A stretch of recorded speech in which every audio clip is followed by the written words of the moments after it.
কাঠের সেতুর দুই পাশের মাটি সরে গর্ত হয়ে যাওয়ায় পানির নিচে এখন বিকল্প সড়ক, আর এই সড়ক দিয়েই চলছে যানবাহন। এমনকি স্কুল মাদ্রাসায় পড়ুয়া শিক্ষার্থীদের যেতে হচ্ছে এই ঝুঁকিপূর্ণ সেতু ও সড়ক দিয়েই। এতে ভোগান্তির মধ্যে পড়েছেন ২০ গ্রামের হাজারো মানুষ। বিকল্প রাস্তা না থাকায় বাসিন্দারা ঝুঁকি নিয়ে চলাচল করতে গিয়ে প্রতিনিয়ত ঘটছে দুর্ঘটনা। আমরা অনেক কষ্ট করে স্কুল এবং কলেজ যাইতেছি, এত জনজীবন বিপর্যস্ত আমরা আছি। জরুরি কোনো রোগী যদি মেডিকেলে নিতে হয় আমরা নিতে পারি না। নৌকাতে পারাপার করে অনেকে আবার পড়ে গেল, অনেক ঘটনা।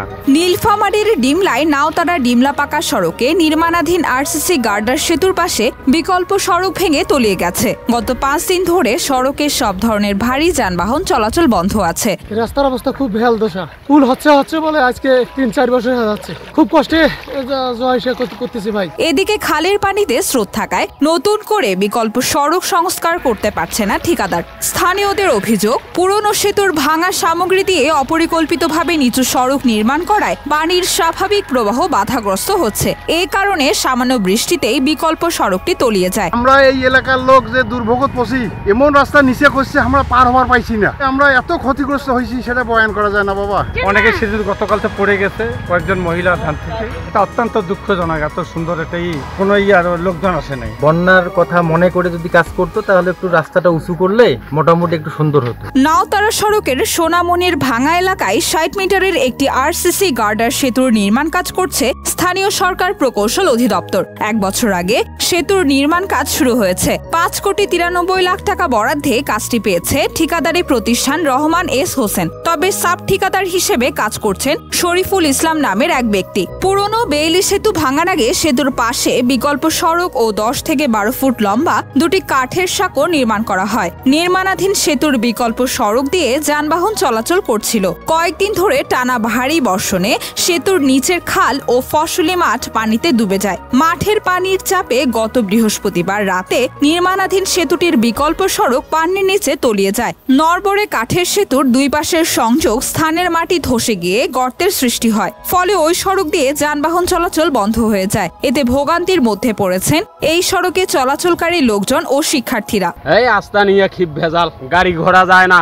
পানি দিয়ে গোড়াল বজাই হয়ে গেছে, একটা পুল ভাঙে গেছে।